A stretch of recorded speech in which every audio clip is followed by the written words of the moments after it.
Alors, je suis assis à ce dîner de famille en ce moment même, regardant ma future ex-femme essayer d'expliquer à ses parents pourquoi leur fille a été testée positive à la chlamydia, et honnêtement, je n'arrive pas à croire que c'est ma vie. Mais laissez-moi revenir en arrière parce que toute cette histoire est délirante. Je m'appelle Mathieu, j'ai 34 ans, je suis marié à Aurélie depuis environ 6 ans et nous sommes ensemble depuis 9 ans au total, et je pensais vraiment qu'on avait tout compris, vous savez, on n'était pas parfait mais on était solide, ou du moins je le pensais, car avec le recul, tout me semble faux maintenant. Tout a commencé il y a peut-être 3 ou 4 semaines, le temps est un peu flou en ce moment, bref, Aurélie rentre de son examen annuel chez le gynéco et elle agit de manière un peu nerveuse, pas une nervosité de peur mais plutôt une gêne maladroite. Elle m'assoit et me dit que son médecin nous a recommandé de faire tous les deux un dépistage des IST, juste comme une routine, elle a présenté ça de façon super décontractée, genre au fait, on devrait faire ça tous les deux par sécurité. Le médecin aurait dit que c'était une bonne pratique pour tous les couples. J'avoue que ma première réaction a été de me dire c'est quoi ce bordel? On est ensemble depuis 9 ans, on est mariés, on n'utilise pas de protection parce qu'elle a un stérilet, alors pourquoi aurait-on besoin de tests?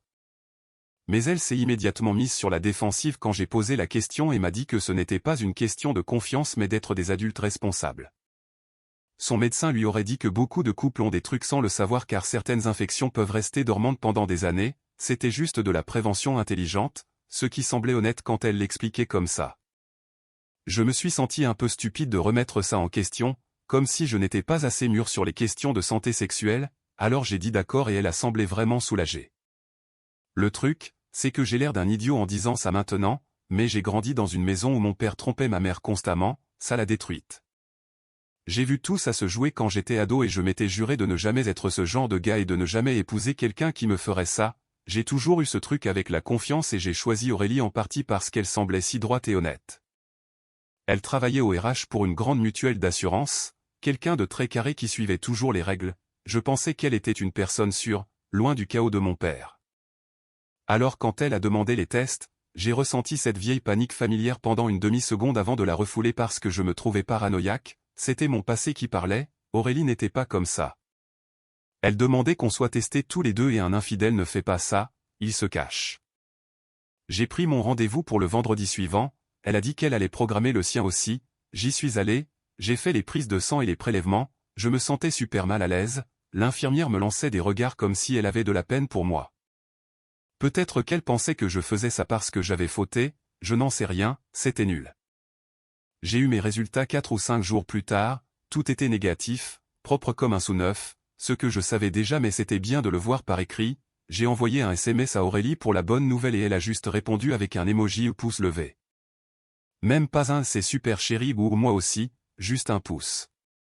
Je lui ai demandé quand elle aurait les siens et elle a dit qu'elle les attendait encore, prétendant que c'était plus long en passant par son médecin traitant que par un centre de dépistage, ce qui semblait bizarre mais je n'y ai pas trop prêté attention.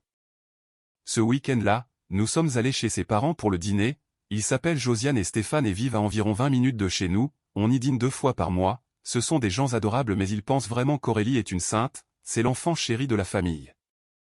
Son frère aîné Antoine a déménagé à Lyon il y a des années, donc c'est elle qui est restée dans le coin et qui est proche d'eux.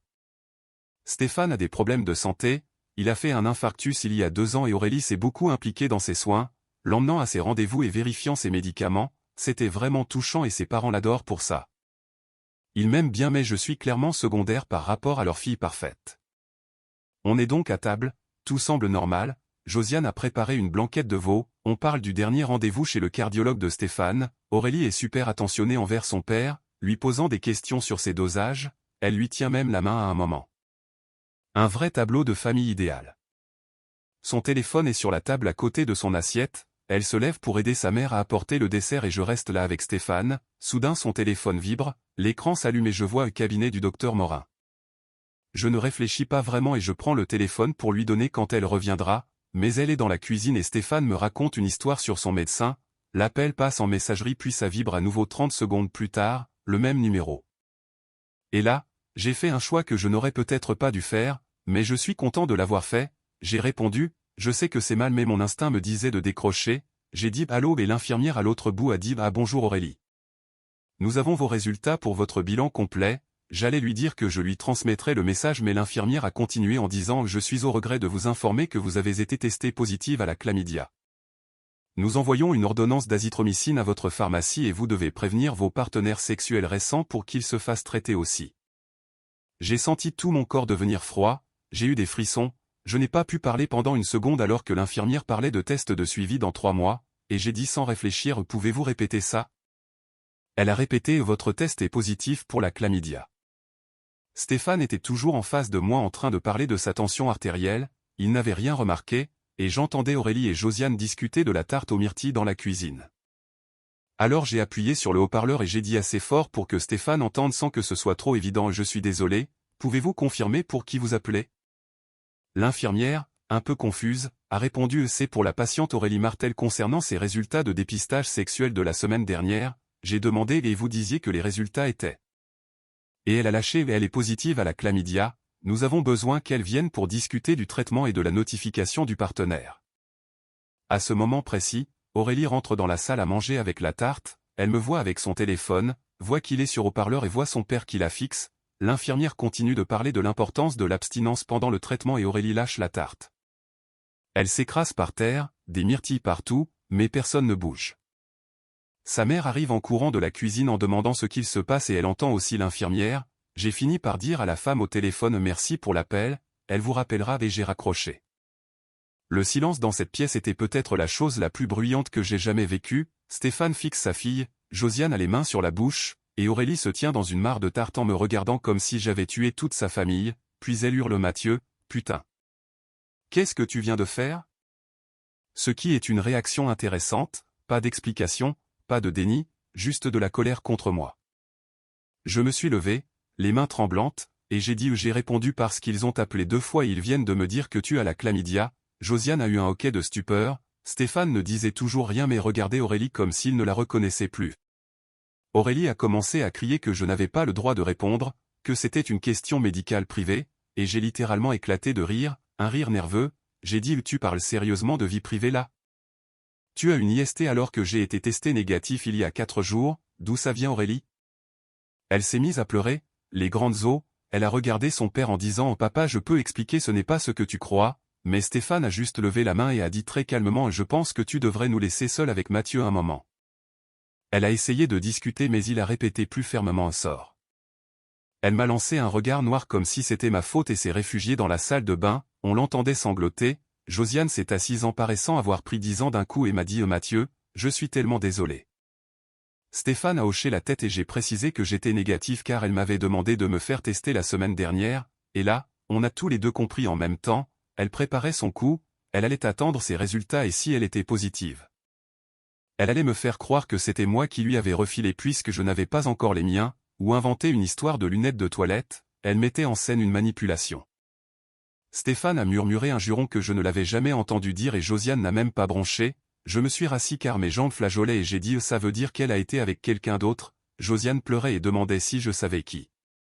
C'est là que le téléphone a vibré à nouveau sur la table, un SMS d'un certain Jérôme, mon meilleur ami de la fac qui était à notre mariage et qui vit à 4 rues de chez nous. L'aperçu disait « Tu lui as dit ? On ne peut pas continuer comme ça. » J'ai déverrouillé le téléphone car on a toujours une code respectif. Stéphane a murmuré que je ne devrais peut-être pas mais j'ai ouvert les messages et j'aurais aimé ne pas le faire, c'était là depuis février, on était en octobre, 8 mois de messages explicites, des photos. Des détails sur leur rencontre chez lui quand j'étais au boulot ou dans notre propre lit quand j'étais en déplacement. Il y avait une conversation de 3 semaines plus tôt où Jérôme s'inquiétait d'avoir attrapé un truc avec une autre fille de sa salle de sport et disait à Aurélie de se faire dépister, voilà pourquoi elle voulait qu'on fasse les tests. Elle savait qu'elle risquait d'avoir quelque chose et voulait savoir si elle m'avait déjà infecté pour ajuster son mensonge. J'ai montré le téléphone à ses parents, je m'en foutais de la discrétion.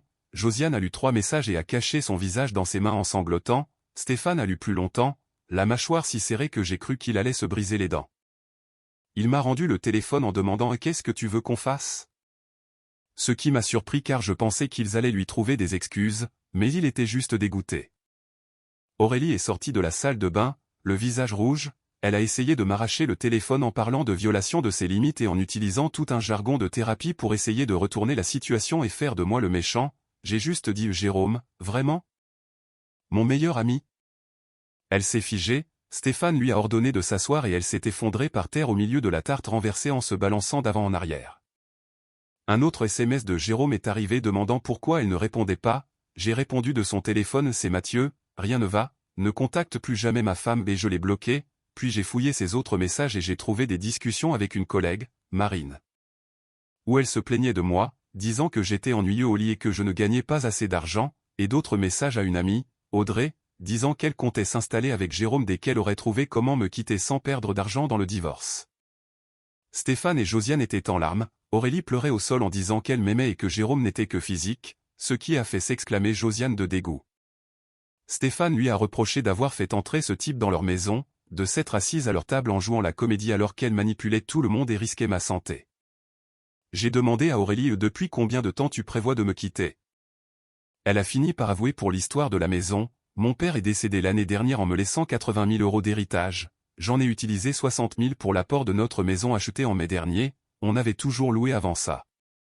Elle a pleuré en disant qu'elle avait co-signé le prêt et qu'elle avait mis 15 000 € de ses économies pour compléter l'apport de 20%, elle avait peur de perdre cet argent si on divorçait trop vite à cause des frais de notaire et d'agence. Elle attendait que la maison prenne de la valeur pour demander le divorce, me forcer à vendre et récupérer sa mise plus la moitié de la plus-value, elle restait avec moi uniquement pour le coussin financier tout en planifiant sa vie avec Jérôme. Stéphane était rouge de colère, j'ai eu peur pour son cœur, je me suis levé et j'ai dit que je partais, Aurélie me suppliait de rester, jurant qu'elle ne verrait plus Jérôme, Stéphane a dû la retenir physiquement pour que je puisse sortir. Je suis resté 20 minutes dans ma voiture dans leur allée à essayer de réaliser, mon téléphone explosait de messages d'Aurélie, certains s'excusant, d'autres m'insultant pour l'avoir humiliée devant ses parents. Puis un message de Jérôme d'un autre numéro me demandant ce que j'avais fait à Aurélie car elle l'avait appelé en pleurs, je n'ai pas répondu et je suis allé prendre une chambre dans un hôtel Mercure. J'ai appelé mon frère Antoine qui vit à Bordeaux, je lui ai tout raconté, il m'a dit qu'il ne l'avait jamais aimé et que je devais prendre un avocat dès lundi matin, protéger mes finances et faire des captures d'écran de tout. Vers 2 heures du matin, Josiane m'a envoyé un SMS pour me dire que Stéphane avait des douleurs thoraciques et qu'ils étaient aux urgences, j'y suis allé immédiatement, c'était une angine de poitrine due au stress, pas un nouvel infarctus, mais le voir là à cause d'elle était insupportable. Josiane m'a pris dans ses bras en s'excusant pour sa fille qu'elle a qualifiée de monstre. Aurélie est arrivée vers 4 heures du matin mais une infirmière l'a empêchée d'entrer car Stéphane avait donné des consignes strictes, elle m'a vu à travers la vitre et a été escortée dehors par la sécurité. Elle semblait choquée que son propre père la rejette au profit de moi. Cela fait maintenant 3 mois, Stéphane va bien, le divorce est lancé et quand mon avocat a envoyé les captures d'écran, Aurélie a arrêté de faire l'innocente, ses parents ont proposé de racheter sa part de la maison pour qu'elle puisse partir. Donc je possède maintenant la maison avec Stéphane et Josiane comme investisseurs minoritaires que je rembourse chaque mois. Jérôme a essayé de s'excuser mais je l'ai bloqué partout, nos amis communs ont pris mes distances avec eux quand ils ont vu les preuves, Jérôme a même perdu son boulot car quelqu'un a envoyé les messages à son patron. Il avait aussi une liaison avec une collègue ce qui violait le règlement de sa boîte. Aurélie a vécu 2 mois avec Jérôme avant qu'il ne rompe, sans surprise, elle vit maintenant en coloc et travaille ailleurs, elle a essayé de faire croire que j'étais abusif pour justifier son adultère mais personne ne l'a cru. Stéphane et Josiane m'invitent souvent à dîner, Josiane s'excuse encore tout le temps, elle s'en veut de n'avoir rien vu. Je vais bien, certains jours sont plus durs mais je me réapproprie ma maison, j'ai tout repeint, changé les meubles et le lit, et le plus étrange c'est qu'elle ne me manque pas, c'est l'idée que je me faisais d'elle qui me manque, mais après avoir lu ses messages et vu son mépris pour moi. Le déclic a été définitif. Parfois je n'arrive pas à croire que j'ai mis ce haut-parleur pendant le dîner, c'était un geste fou mais ça m'a sauvé de moi de mensonges, tout son château de cartes s'est effondré en une seconde.